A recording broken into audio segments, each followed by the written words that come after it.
amid the climate crisis. This is the green economy.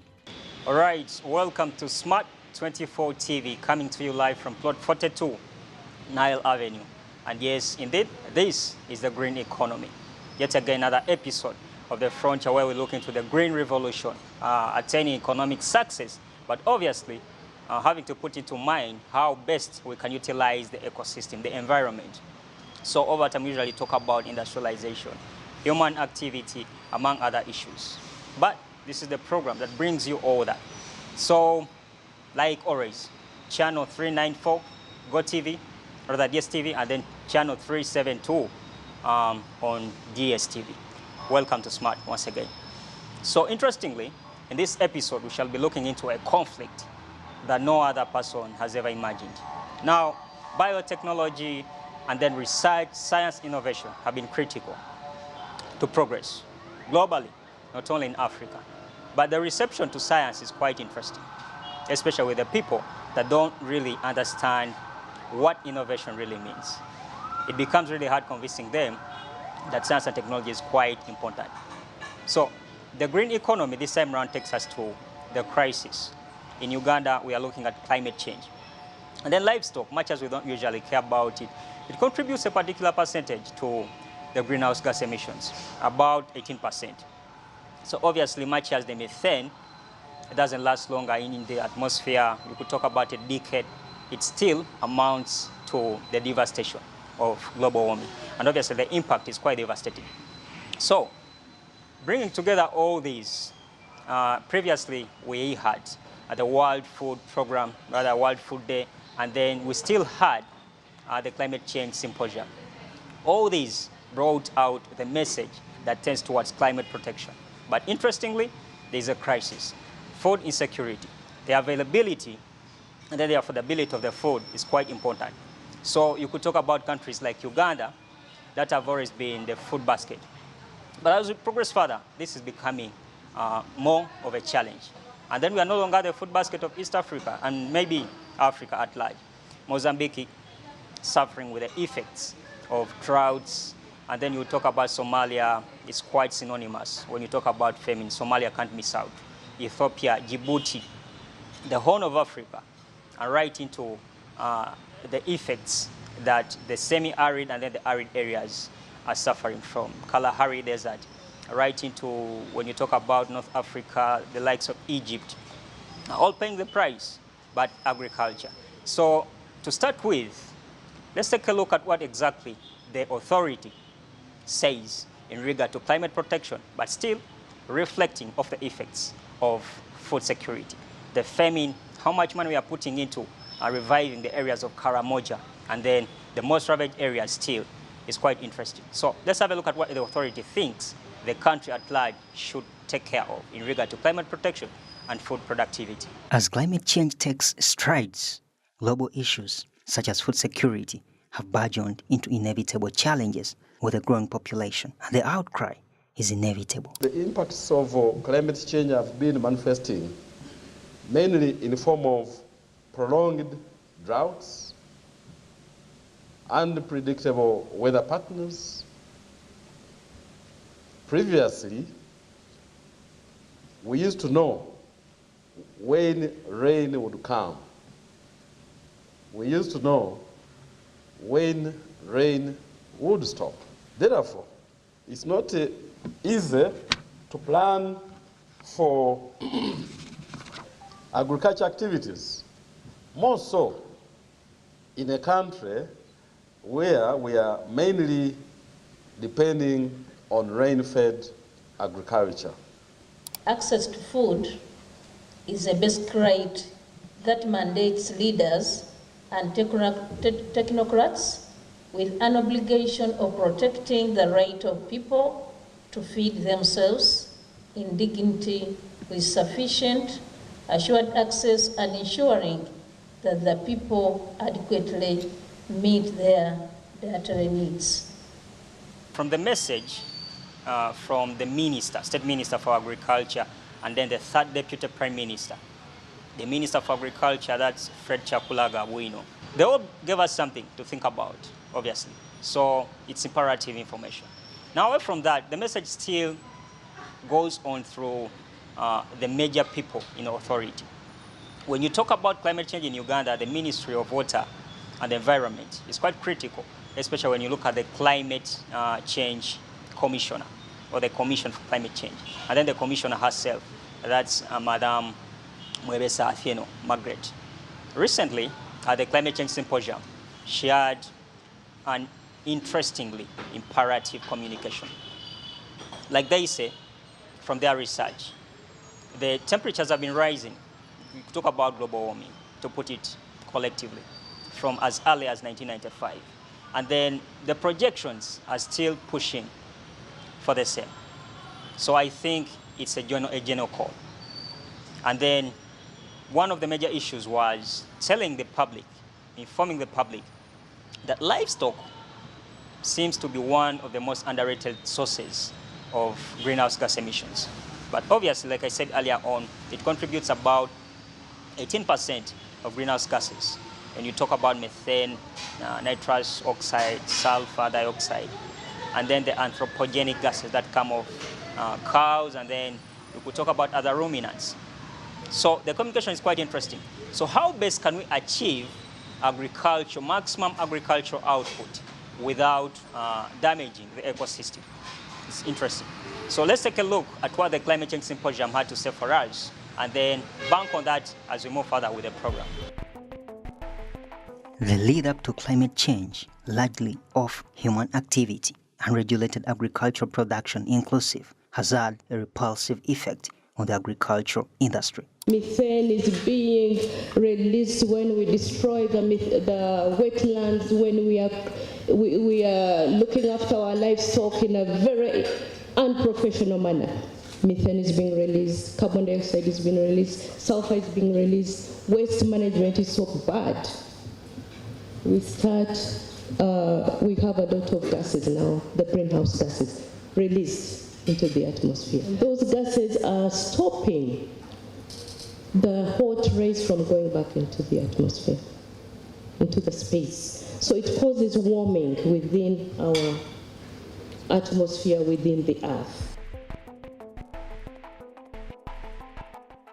This has, however, followed the threshold of rising temperatures that, among other factors, have forced changes in weather patterns. We used to get the normal rains, the normal temperatures, but according to the records now, they show that the temperatures actually started increasing.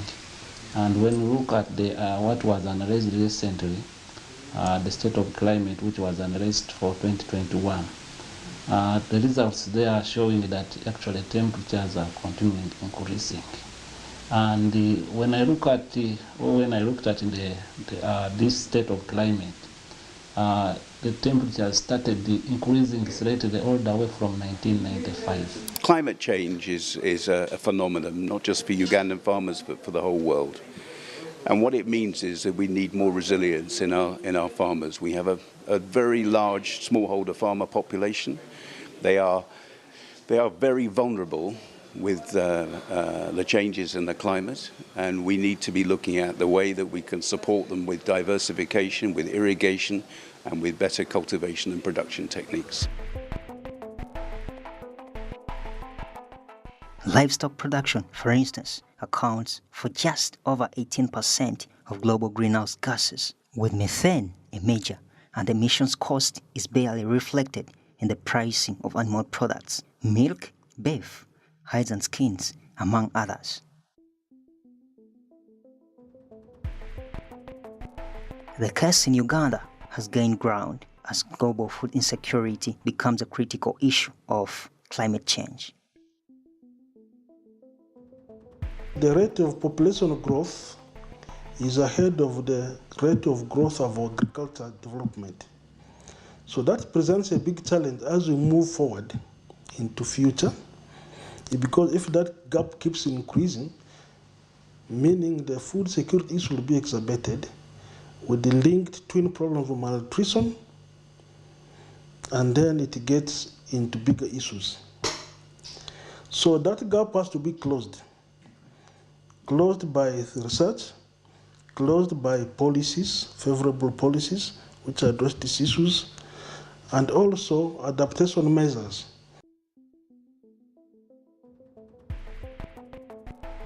The semi-arid areas, such as Karamoja, have provided a red flag for the rest of the country as famine-related deaths are registered and growing numbers of the malnourished.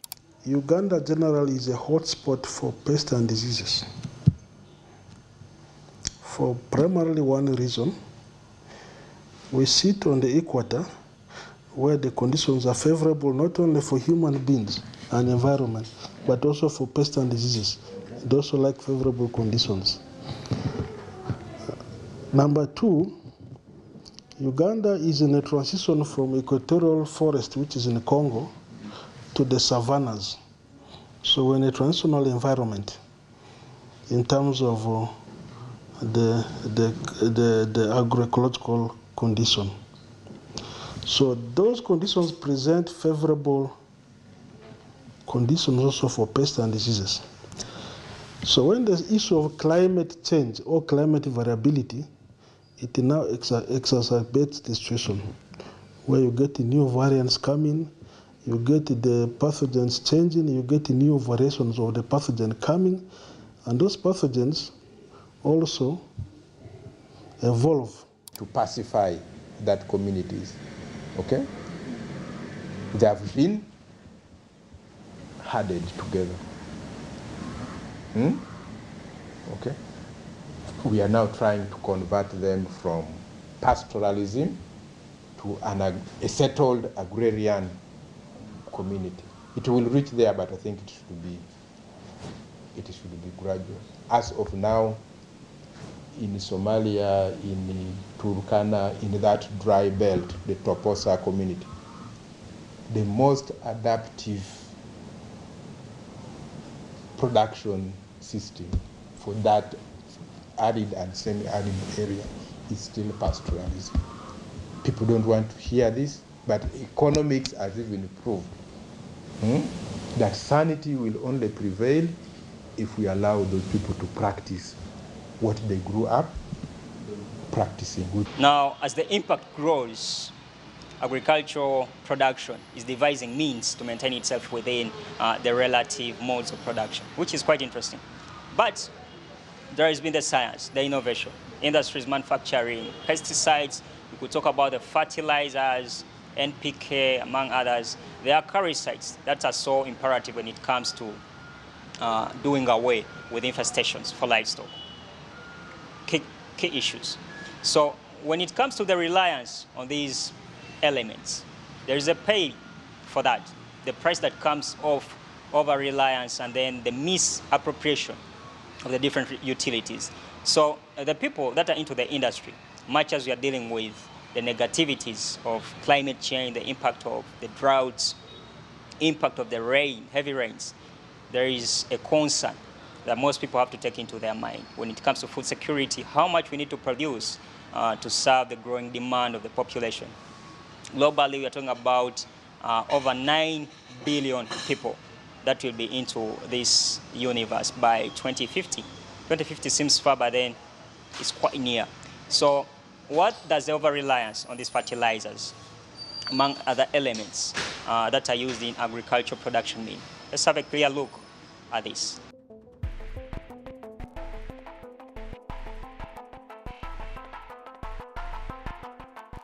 But as the gross effects of global warming pile, the agricultural industry has been severely hit. Arable lands declining, cropland productivity declining, thus the push for global research and innovation. Since 2019, I think we have invested in not less than 170 million in only research for a finished product, irrespective of what, because we started this campaign in 2014. We have been rebranding the names, not until we came out with the technology. That's why we call it fertile soil. During the process of introducing new genes, now this is what we call genetic engineering. The thing that I've told you about, that you can introduce new genes, and then you get new varieties that have traits that were originally not there. So that's what we are calling genetic engineering, or we call it transformation. Now, as the impact grows, agricultural production is devising means to maintain itself within the relative modes of production, which is quite interesting. But there has been the science, the innovation, industries manufacturing, pesticides. We could talk about the fertilizers, NPK, among others. There are herbicides that are so imperative when it comes to doing away with infestations for livestock. Key issues. So when it comes to the reliance on these elements, there is a pay for that. The price that comes off over-reliance and then the misappropriation of the different utilities. So the people that are into the industry, much as we are dealing with the negativities of climate change, the impact of the droughts, impact of the rain, heavy rains, there is a concern that most people have to take into their mind when it comes to food security, how much we need to produce to serve the growing demand of the population. Globally, we are talking about over 9 billion people that will be into this universe by 2050. 2050 seems far, but then it's quite near. So what does the over-reliance on these fertilizers, among other elements that are used in agricultural production mean? Let's have a clear look at this. Herbicides, for instance, if you look at 2,4-D, is a known carcinogen, meaning it causes actually cancer. So to what extent and how, and do we know that it does that? Okay, many of these farmers just come and say, give me herbicide. Does he know it is even 2,4-D? What is 2,4-D? He doesn't know. And he goes and uses it, no protection, and he applies it today, and tomorrow he picks whatever a crop and brings it to the market. But the exposure to his own family and exposure to the community is real, and I think as a nation we should do serious soul searching and probably sensitization on the use with the view of minimizing their use or improving on how. We may not avoid them entirely, but the safety precautions should be emphasized and should be made aware to everybody that first of all they are dangerous, and if at all we are going to use them, then we must observe certain conditions for using them. Biotechnology has been at the forefront, providing breakthrough for varieties that are not only climate resilient, but also productive. We usually, for ethical, we prefer that we get those traits from fellow plants, and then we can identify those traits and introduce them into a new crop like cassava, which never had those traits initially. So this one is a faster way compared to, say, having a cross, a normal cross that is usually done. And we use, what you see here is bacteria. This is a soil bacteria, but it has been purified, so it's a lot of it. It's a soil bacteria. Usually you won't be able to see it. Yeah, so this soil bacteria is able to introduce new genes into a plant. And what happens when it does that, the plant is able to produce certain things that the bacteria will feed on. So it's like it instructs the plant that you please produce this kind of material for me to feed. So that's a soil bacteria, is called Agrobacterium. So when scientists discovered it, they said, oh, now we could actually use this bacteria to transfer traits that we are interested in. For example, if it's things to do with drought tolerance, you could identify that trait from, say, a plant that grows in the desert. If that trait exists, then you're able to get the gene responsible for that, and then you're able to transfer that gene into, say, a variety of plant that you want. So as we head into the break, there is something interesting coming up in the next part of this very program. We've talked about all this, agriculture contributing to greenhouse gas emissions, climate change, and then the fight to maintain it within the most modest spectrum of production. But there is a conflict, and interestingly, to the people that are watching, it will be quite crucial understanding the eventual outcomes of this conflict, the biotech conflict. Now, the people involved in science are on two edges of factions. One is pro-biotech, and then the other is anti. So it's quite interesting. The people that are pro believe they provided us the solutions to the current problems. The respective famine being addressed with climate resilient varieties of seeds, both animals and then when it comes to crops. And NARO in Uganda, that's the National Agricultural Research Organization, has been paramount. So when we come back, we shall be looking into the battle against GMOs. So what exactly are GMOs? And then the people that feel that the pinch is about to get overboard. What do they really feel? And why are they against all this? And then what does the science say? So first, the break. When we come back, more of that.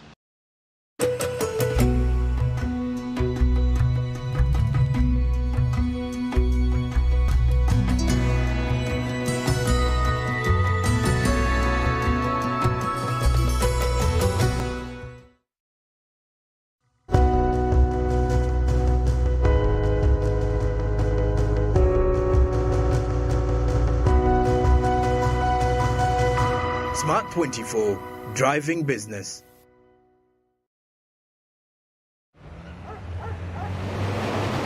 You know the crowd is ready. Okay, we gotta go live now. Everyone tuning in to Supersport. Welcome all over the world. You know the crowd. You know the crowd. You know the crowd. It's time for the main event.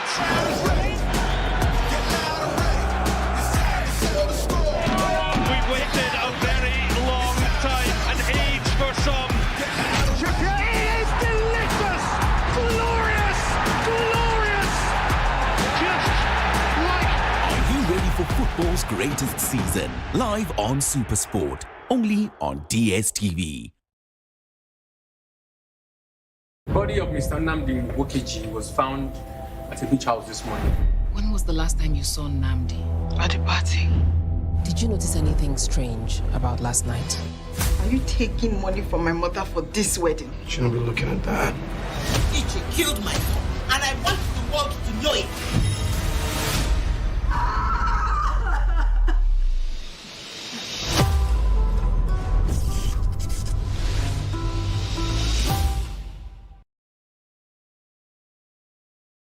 Say goodbye to paperwork and travel costs. Now every MTN customer can register to invest in securities anytime and anywhere with Zabu in a few simple steps. Step 1. Dial *292#. Step 2. Select option 1. Register with Zabu. Step 3. Enter your full names. Step 4. Enter your national identification number. Step 5. Enter your national identification card number. In 24 hours, you will receive an SMS confirming your registration. Congratulations, you are now ready to invest.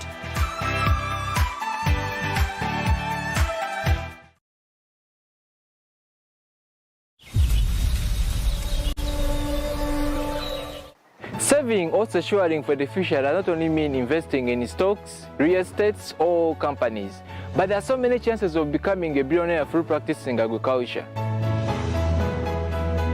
You don't need a very big plot of land or large capital to start, but slowly by slowly you can build an empire.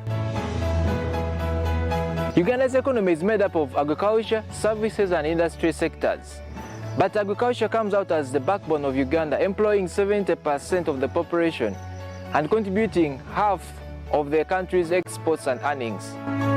Agriculture being the main supplier of raw materials for several companies, and it's readily marketed both in urban and rural areas. There are so many chances of the next billionaires coming from agriculture.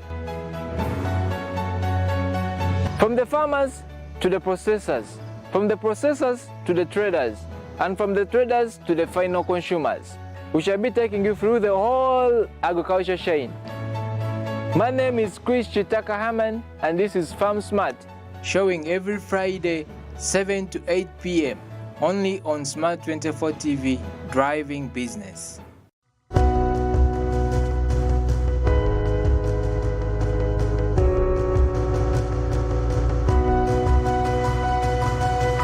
Smart 24, driving business.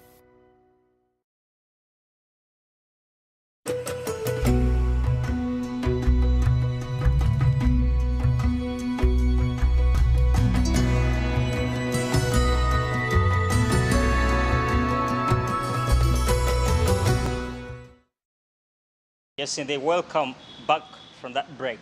Now, the green economy continues, and like I told you earlier on, we are addressing the conflict in this very end of the program.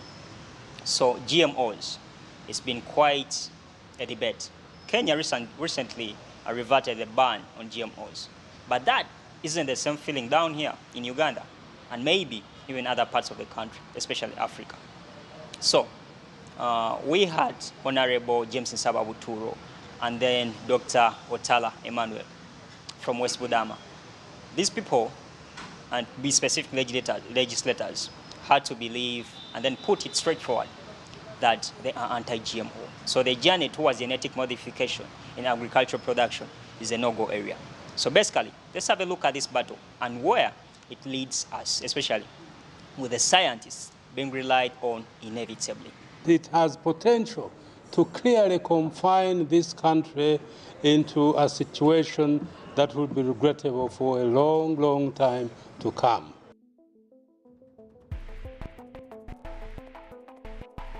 Biotech and research, although key in addressing climate change-related food insecurity, they have been met with a resentment spanning from the anti-GMO cluster that points out issues such as market monopoly, loss of crop biodiversity, to health.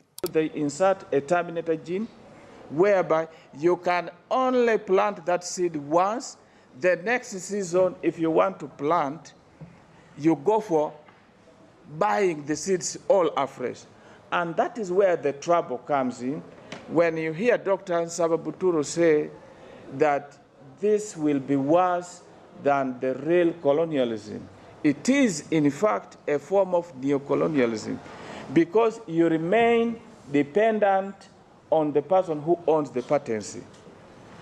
And what is even worse is that a GMO seed is able to affect a non-GMO plant through cross-pollination. So a farmer would plant, say, an acre of cassava and get zero yield out of it because everything is destroyed. And so one way that biotechnology can solve this challenge is to identify a gene, say for example, a gene that when introduced into this variety, TME204, you can actually get resistance, or you can get a variety, same variety, but it's very resistant to the cassava brown streak disease. And this is what we have done here at NACRI. So we've been able to obtain very, very resistant cassava against a very devastating disease called cassava brown streak disease. Now, NARO, that's the National Agricultural Research Institute, and then the respective institutes within. You could talk about the National Crop Resources Research Institute, and then the National Livestock Resources Research Institute. Both have been paramount to providing the research necessary for animal production, crop production, and basically agriculture at large. So what basically does this crisis mean for these people? They have a message for the country, and basically their understanding of what their research intends to address. And just recently, to put it clear, the National Livestock Resources Research Institute, together with the Ministry of Agriculture, were down in Mbarara to launch a trial vaccine to address, you could talk about tick infestation among animals and then livestock altogether. Remember, the country is losing out 3.8 billion Uganda shillings invested in addressing issues regarding animal infestation, acaricides being bought. So, and then on the other end, the animal production industry, the people that are into the production of milk, beef, hides and skins, among others, will be saving something like 1.1 billion of this as long as it rolls out. So let's take a look at their movement and then understand basically what the research intends to achieve in the long run. And I'm also aware that we are doing some other efforts in FMD and the swine fever for the piggery. Essentially, a research institution, that's what we should do. You should produce products that are relevant to the times and that are able to respond to the challenges. The National Agricultural Research Organization has been a long-time solution to addressing food security concerns stemming from climate change effects. However, even with the successes registered, their progress is currently under scrutiny and resentment. Currently, we're doing a lot of work on GMOs, but it's not with the farmers because we don't have an enabling environment for it to go beyond the research. So they're still confined at research level. But GMOs is an opportunity which can address other problems like climate change, like increased yields, pest and disease problems, because now with advances in science and ICT, we can precisely change and improve crop characteristics. And once you do that, they are called GMOs. Unfortunately, in Uganda, there's been a long debate on this problem, and also that debate has also prolonged the enactment of the law that provides a framework for research to commercialization of these technologies.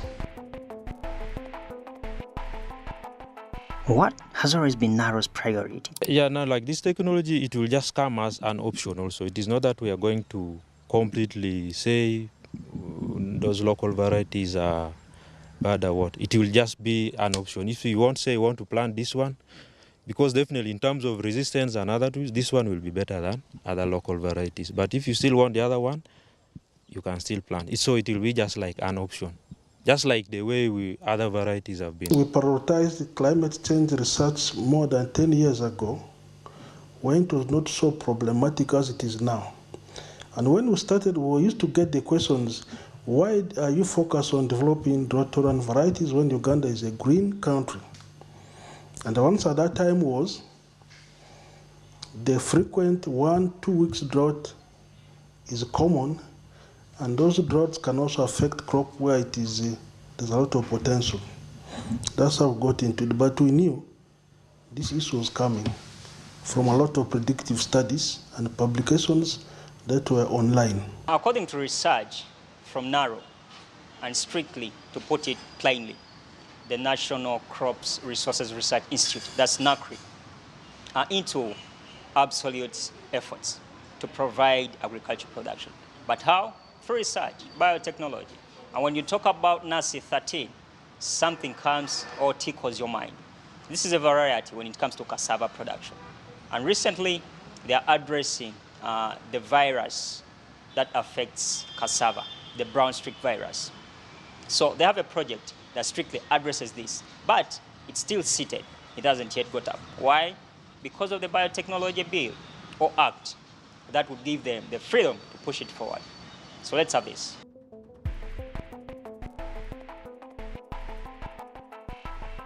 To address food security, technology has been widely utilized.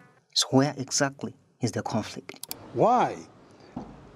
The lobby, the multinationals that are behind this, have invested heavily in disinformation. And we have scientists, our own scientists, who have bought the lie that GMOs are the savior of our continent, our people. The truth of the matter is what we want to share with you, that really this is an existential threat that clearly will take away even the little area of sovereignty we have as Africans. Once you use something continually, there's what they call hybrid vigor. Okay? Vigor is when a seed is released now, it is the most yielding. Okay?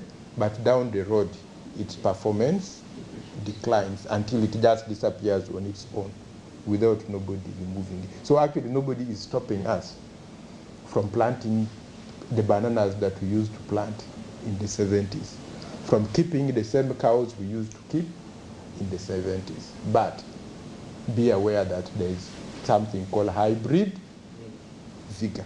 It is lost with with the time, with the generation. So the first generation performs better than the second generation, the third, like that down the road. So imagine you are on the 100th generation.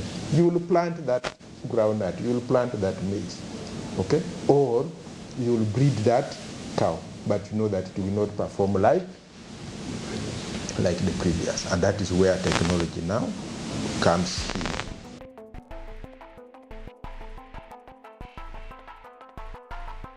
So what exactly does research and innovation represent in the eyes of the scientists? The GMO challenge. Yes. And then NACI 13, 10 years ago, it was introduced. Yes. And then there's something that you didn't incorporate. Yes. And right now, with the GMO tech or approach, you've devised a solution to that challenge. Yes. Tell me something about that. Well, the NACI theories, for example, NACI 13, NACI 12, up to NACI 19, those are varieties which in most cases were bred and developed to help fight this disease. Yes, but as a cassava brown streak disease, but we realized as a program, these varieties were still succumbing to the disease. And as I alone hinted, these varieties were developed through conventional approach of breeding, the conventional breeding where you use flowers. Yes, but with this latest technology that we are currently using, we decided to get some of those varieties which are mostly liked by farmers. And the idea is to, incorporate a component of resistance in them. But you remember that getting new varieties is a process. It takes a long time.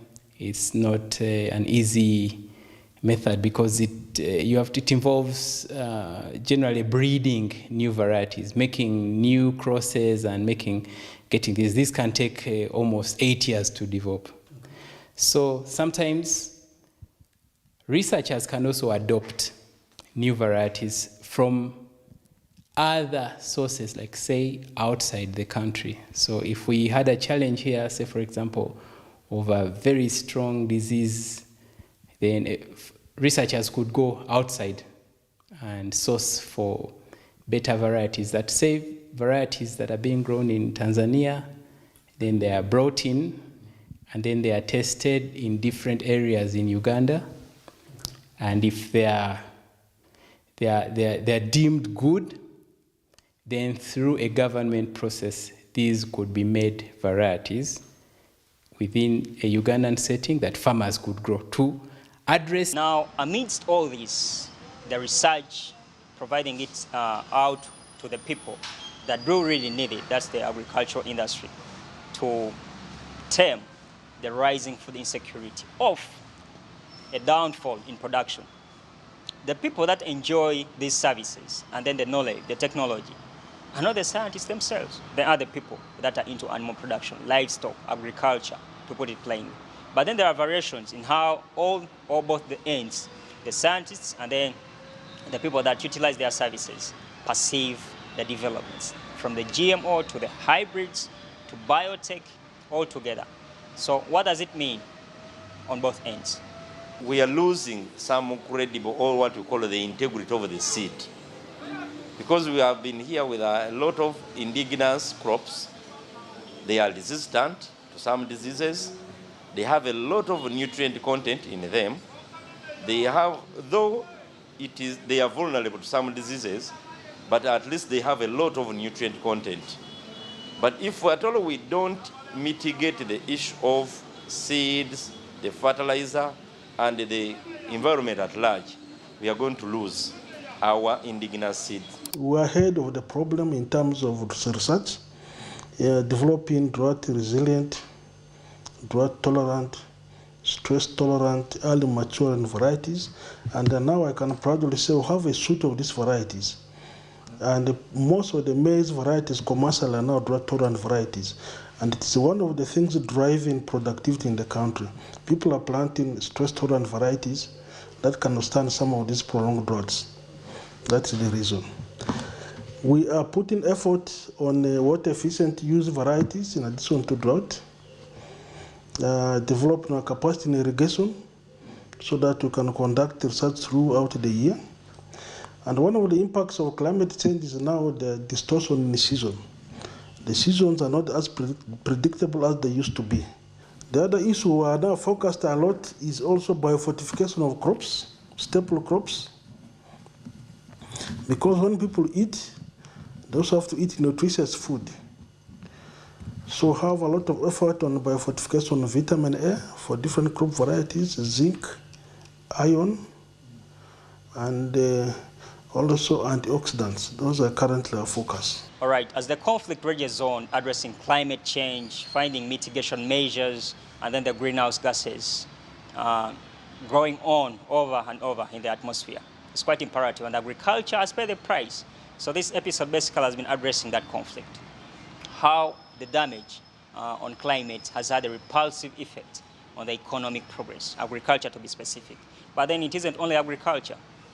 The globe altogether encompasses so many areas, from the health of the individuals to the people, into the manufacturing, to the people, into the agricultural business. So it's a spectrum which is broad. So addressing all these issues is quite paramount. So how all this goes on, and then relying on technology to provide the services, the answers to the catastrophes, to the challenges is quite paramount. So the link between science, technology, and then the environment shall be so crucial moving forward. And of course, I can't fail to let you know that this is the green economy, coming to you live from Smart 24 TV, and then Plot 42, Nile Avenue, Kampala. Thanks so much for keeping it smart. Until we meet again next week. I'm Ivan Tivenkana, and this, to remind you once more, is the green economy.